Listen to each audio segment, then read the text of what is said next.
Hello' guys welcome to my YouTube channel. পোনপ্ৰথমতে সকলোকে নমস্কাৰ। আজি বিলাহীৰ সৈতে মাছৰ জোল বনাওঁ বলক। শুনাচোন, কোৱা। আজি ভাতৰ লগত বিলাহী আৰু মাছৰ জোলহে খাব মন গৈছে। মাছৰ জোল খাবা?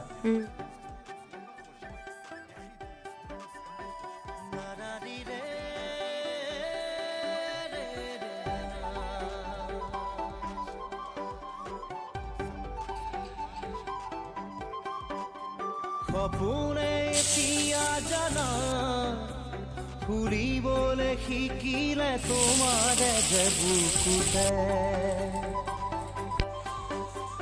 জীৱনে এতিয়া জানা হাঁহিবলৈ শিকিলে তোমাৰে যে ওঠতে